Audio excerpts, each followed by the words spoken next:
Hi there, my name is Amy Cook. I'm a recent graduate from Anderson University with a concentration in elementary education with a minor in special education.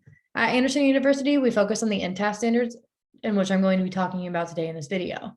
This video will give you the insight to my background knowledge, my beliefs, and the ways that I'll be implementing these InTASC standards into my classroom in hopes to make a great addition to your team. First, I know that learner development is the way that students learn and grow, whether that's socially, emotionally, linguistically, cognitively, and even physically. When teaching students, it is important to make sure that the learning environment in which you teach is comfortable for students and provides them the support that they need because all students have different learning abilities. I believe that teachers should understand that all students develop differently and learn differently, sometimes based on the environment they are in. For example, classrooms should be a safe haven for students to come in, learn, and be themselves. I also believe that integrating cultures or other languages can make students feel more comfortable or more at home within the classroom. As a teacher, I will provide my students the opportunities to grow and learn in a way that is beneficial to them. Providing my students a safe, supportive environment will encourage my students to believe in themselves and share their opinions without feeling incorrect. Lastly, I will make sure that I have materials in my classroom for all students with or without a disability that can be used, such as headphones, tablets, iPads, writing utensils, and other pieces of assistive technology.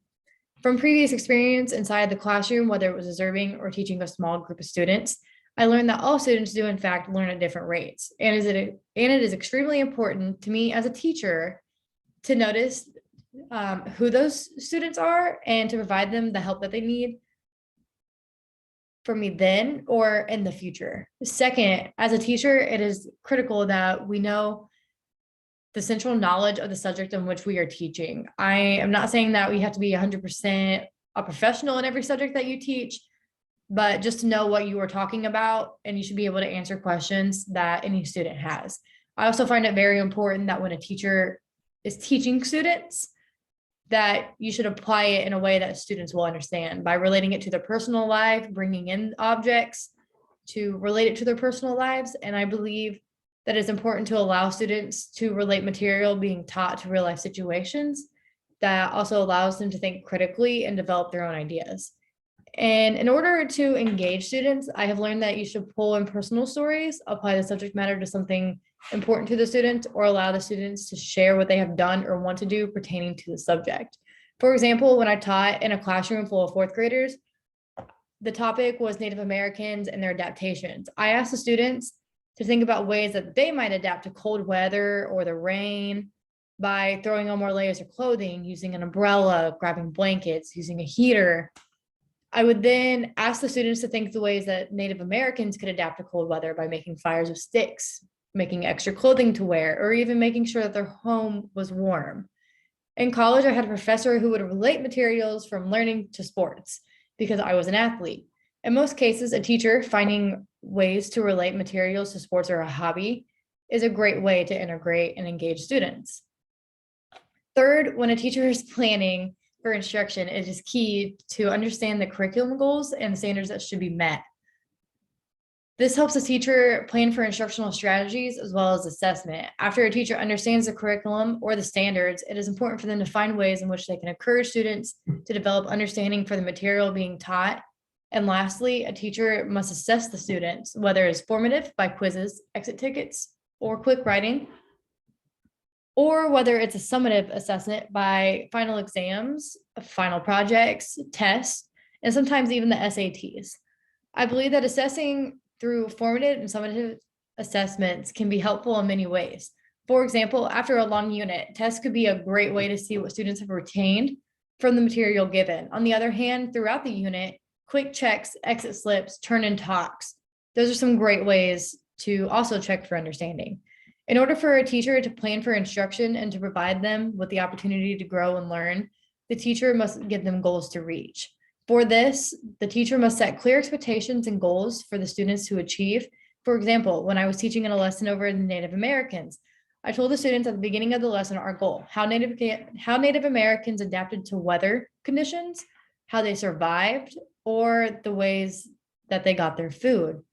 I gave them 3 different things to look at, and this helped the students stay on track. And I assessed the students by grouping them and giving them a Native American group to research. The students then had to provide the teacher and the other classmates with how they adapted, what food they ate, how they got their clothing, and what kind of homes they lived in. This was all given through a poster board presentation, and this helped me clearly see who understood the unit, along with an exit slip to see what they learned about the Native American groups. Lastly, the key factor for teaching is leadership, collaboration, professional learning, and ethical practices. For being a leader does not First, being a leader does not mean that you have to be 100% correct all the time, but it does mean that you set a good example for others inside and outside of the classroom. I believe that all teachers should be a great example of a leader, and that you should encourage students that is it okay to lead or follow. Secondly, in order for you to teach collaboration inside of a classroom, you must start outside of the classroom. I believe that teachers should collaborate with their peers or other students to demonstrate the true meaning of what it looks like to work with one another.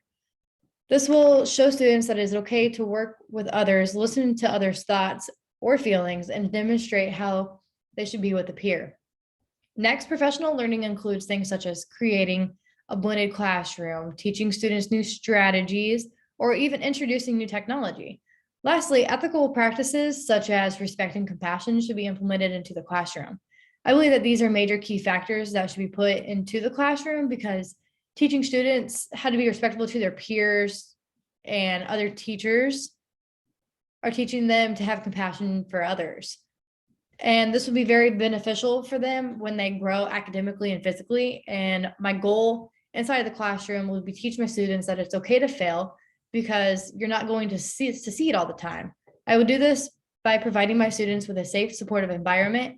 And thank you for taking the time to watch my video, and I can't wait to see what the future has in store for us.